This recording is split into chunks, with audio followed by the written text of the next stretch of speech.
तो दोस्तों, अपना नेक्स्ट जो टॉपिक है वो है बहुध्रुवता। बहुध्रुवता एक ऐसी अवधारणा है जिसके अंतर्गत पूरा विश्व छोटे छोटे कई सारे गुटों में बढ़ जाता है। ये गुट क्यों बनते हैं? ये गुट इसीलिए बनते हैं ताकि इन गुटों में शामिल देश वैश्विक मंचों पर निर्णय प्रक्रिया को प्रभावित कर सकते हैं अपने हितों और आकांक्षाओं की पूर्ति के लिए। बहुध्रुवता का मतलब यहां पूरा विश्व किसी एक शक्ति के अधीन या दो शक्ति के अधीन केंद्रित नहीं होता, बल्कि अलग अलग शक्तियों के अधीन केंद्रित होता है। यानी कि पूरी वैश्विक शक्ति अलग अलग गुटों में विभाजित हो जाती है। ठीक है, बहुध्रुवता को अगर वैश्विक परिदृश्य में समझे तो ये कई चरणों में घटी। अगर देखें तो 1945 से पहले का काल, मतलब द्वितीय विश्व युद्ध से पहले इस विश्व में बहुध्रुवता विद्यमान थी। चूंकि ब्रिटेन, फ्रांस, जर्मनी, जापान ये बहुत बड़ी शक्तियां थी, आर्थिक रूप से भी, सैन्य रूप से भी और कूटनीतिक स्तर पर भी बहुत बड़ी शक्तियां ये मानी जाती थी। तो ये शक्तियां उस समय वैश्विक निर्णय प्रक्रिया को जो है प्रभावित करती थी, और वैश्विक निर्णय जो होते थे इन धुरी मतलब इन शक्तिशाली या धुरी राष्ट्रों, ठीक है, ये उस समय शक्ति की धुरियां मानी जाती थी। इनके निर्णय से या इनके आइडियोलॉजी से जो है वैश्विक निर्णय प्रक्रिया जो है प्रभावित होती थी। तो उस समय 1945 से पूर्व या द्वितीय विश्व युद्ध से पूर्व जो है विश्व जो था बहुध्रुवता की स्थिति में था। लेकिन जैसे जैसे समय बीता और सेकेंड वर्ल्ड वॉर हुआ, तो सेकेंड वर्ल्ड वॉर ने कई सारे देशों की कमर तोड़ के रख दी। अब कमर तोड़ के रख दी तो ब्रिटेन, जर्मनी, जापान ये थोड़ा पिछड़ गए। तो फिर पूरा विश्व जो है बहुध्रुवीय हो गया, मतलब द्विध्रुवीय हो गया, दो देशों के अधीन आ गया। पहला देश था सोवियत संघ, ठीक है, यानी कि रूस के नेतृत्व में कई ऐसे साम्यवादी देश थे जिन्होंने मिलकर एक संघ बनाया। इस संघ को सोवियत संघ कहा गया। इसकी विचारधारा जो थी वो साम्यवादी विचारधारा थी, और इस संघ का जो प्रमुख था वो था रूस। इस संघ का प्रतिनिधित्व रूस कर रहा था। वही दूसरी ओर पश्चिमी राष्ट्रों का जो समूह बना, उदारवादी राष्ट्रों का जो समूह बना, उसको हम बोलते हैं उदारवादी राष्ट्रों का समूह या पूंजीवादी राष्ट्रों का समूह, जिसका प्रतिनिधित्व कर रहा था अमेरिका, संयुक्त राज्य अमेरिका। तो ये दो गुट थे जो पूरे विश्व को अपने अपने हिस्से में बांट ले गए, और ये उस समय जो है अपनी अपनी आइडियोलॉजी के हिसाब से वैश्विक निर्णय प्रक्रिया को प्रभावित करते थे।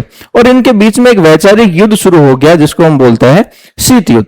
यानी कि 1945 से लेकर 1991 का काल जो था वो द्विध्रुवता का था। ठीक है, यानी कि पूरा विश्व दो गुटों के अधीन आ गया, दो महाशक्तियों के अधीन आ गया। फिर इसके बाद में हुआ यह कि जैसे शीत युद्ध की समाप्ति हुई तो यूएसएसआर का जो है विघटन हो गया, और विघटन हो गया तो पूरे विश्व में अमेरिका एकमात्र शक्ति बचा, सैन्य रूप से, आर्थिक रूप से और कूटनीतिक रूप से। तो अमेरिका की हेजेमनी स्थापित हो गई, और पूरे वैश्विक प्रक्रिया को या वैश्विक निर्णय प्रक्रिया को अमेरिका ने प्रभावित किया। विकासशील देश, अल्प विकसित देश या जो गरीब देश थे, ये सभी जो है अमेरिका की मैथोलॉजी या कहे अमेरिका की विचारधारा पर काम करने लगे। अपनी फॉरेन पॉलिसी भी जो है अमेरिका के दृष्टिकोण के आधार पर बनाने लगे, क्योंकि उस समय अमेरिका शक्तिशाली था। ये 1991 से लेकर 2008 तक का काल जो है अमेरिका की हेजेमनी का काल माना जाता है। यानी कि अमेरिका के अधीन पूरा विश्व आ गया, अमेरिका एक वैश्विक शक्ति बन गई। ठीक है, जिसको एक ध्रुवता कहते हैं। फिर क्या हुआ, 2008 से लेकर अब तक का काल जिसको बोलते हैं समकालीन बहुध्रुवता। समकालीन बहुध्रुवता जो है बड़ी इंपॉर्टेंट विचारधारा मानी जाती है।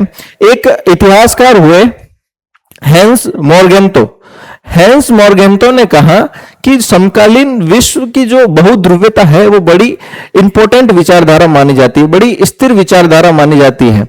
ये क्या करती है कि जिस प्रकार से रूलिंग पार्टी पर, ठीक है, रूलिंग पार्टी पर ऑपोजिशन जिस प्रकार से नियंत्रण रखता है, या किसी भी देश की शासन व्यवस्था में विपक्ष की जो भूमिका होती है वैसी ही भूमिका होती है समकालीन बहुध्रुवता की।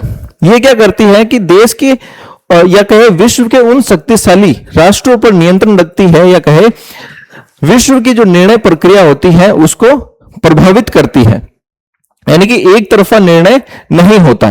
तो इसी को समकालीन बहुध्रुवीता कहा जाता है। और यह काल शुरू होता है 2008 से लेकर अब तक का काल, यह समकालीन बहुध्रुवीता का काल कहलाता है। अब समकालीन बहुध्रुवीता में हुआ ये कि पूरा विश्व जो है अपने हितों और महत्वाकांक्षाओं के चलते और अपनी हैसियत के चलते अलग अलग गुटों में बंट गया।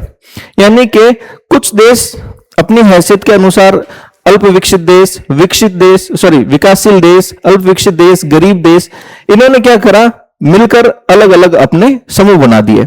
और ये समूह बनाए तो ये देश जो है आपस में अपना हित साधते हैं, एक दूसरे की मदद करते हैं, ठीक है, चाहे आर्थिक रूप से हो, सैन्य रूप से हो, कूटनीतिक रूप से हो। तो ये क्या करते हैं कि विश्व पटल पर जो निर्णय प्रक्रिया होती है उसको प्रभावित करता है, ताकि इनके हितों की उपेक्षा न हो, कोई भी बड़ी धुरी राष्ट्र या कि बड़ी शक्ति इनके हितों को प्रभावित न करे। इसीलिए इन्होंने जो है अलग अलग गुट बनाए। अब इन गुट में कौन कौन से है, तो G20, यानी कि जब एशिया में, ठीक है, एशिया में आर्थिक संकट आया तो एशिया में आर्थिक संकट को देखकर जो है 20 देशों ने मिलकर एक समूह बनाया जिसको बोलते हैं G20, जिसमें ब्राजील है, भारत है, इंडोनेशिया, जापान है, ऐसे कई सारे देश इसमें शामिल है। अब ये क्या करता है, इस ग्रुप में शामिल सभी देशों के हित को ये साधता है, चाहे सैन्य हित हो, आर्थिक हित हो, ठीक है, शिक्षा को लेकर हो, कई सारे इनिशिएटिव को लेकर हो, ठीक है, इंफ्रास्ट्रक्चर को लेकर हो, ये एक दूसरे की मदद करते हैं, ठीक है, और वैश्विक पटल पर जो है अपने हित को साधते हैं या अपना अहित नहीं होने देते, ठीक है। फिर संघाई सहयोग संगठन बना, ऐसे ही ये भी जो है अपने सदस्य देशों के साथ में मेलजोल बढ़ाता है, चाहे क्षेत्रीय मेलजोल हो, चाहे इंफ्रास्ट्रक्चर को लेकर हो, इकोनॉमी को लेकर हो, या उसकी सुरक्षा को लेकर हो, आतंकवाद से लेकर हो, कई सारे पहलुओं पर जो है ये सहयोग करके चलता है अपने देशों के साथ, ठीक है। ब्रिक्स, ब्राजील, रूस, इंडिया, चाइना और साउथ अफ्रीका, ये इन देशों का एक समूह है और ये हर तरीके से हर संभव मदद करते हैं एक दूसरे की, ठीक है। ASEAN, association for south east Nations, ठीक है।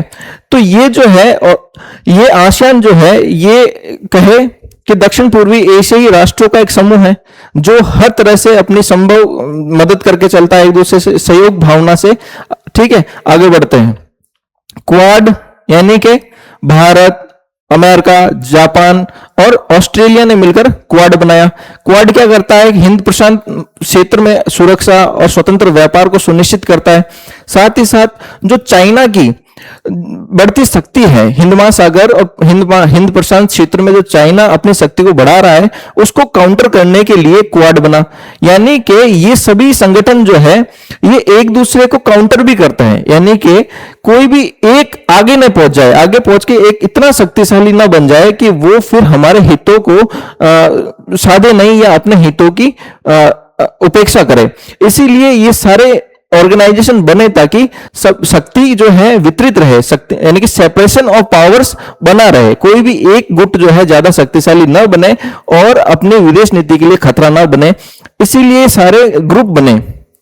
तो क्वाड जो है अमेरिका, जापान और भारत, ठीक है, ऑस्ट्रेलिया का एक गुट है जो कि हिंद प्रशांत क्षेत्र में सुरक्षा और स्वतंत्र व्यापार को सुनिश्चित करता है। साथ ही साथ चीन की बढ़ती शक्ति को एक काउंटर करने के लिए बनाया गया है। अब अरब देशों के साथ में, ठीक है, भारत, इजराइल, अमेरिका और यूएस मतलब यूएई, संयुक्त अरब अमीरात का एक गठन, ये संगठन है जिसमें I2 का मतलब है इजराइल और इंडिया, यानी कि इजराइल और भारत, और U2 का मतलब है यूएसए और संयुक्त अरब अमीरात, ठीक है। ये मिलकर जो ग्रुप बनाते हैं इसको बोलते हैं I2U2, ठीक है। ये अपने पेट्रोलियम के संबंधों को देखते हैं, अपनी शक्ति को देखते हैं, सैन्य स्थिति को, ठीक है, एक दूसरे की सुरक्षा को बनाए रखते हैं, ठीक है, एक दूसरे के लिए सहयोगी भावना से ये आगे बढ़ते हैं। फिर है ऑकस, ठीक है, अमेरिका, यूके, ठीक है, अमेरिका, यूके और ऑस्ट्रेलिया ने मिलकर बनाया है ओकस। ये क्या है ना, परमाणु सबमरीन से संबंधित एक ग्रुप है और ये एक दूसरे की सुरक्षा भी करते हैं। एक दूसरे के ऐसे कई सारे सहयोग के मुद्दे हैं जिन पर ये सहमति बनाते भी हैं।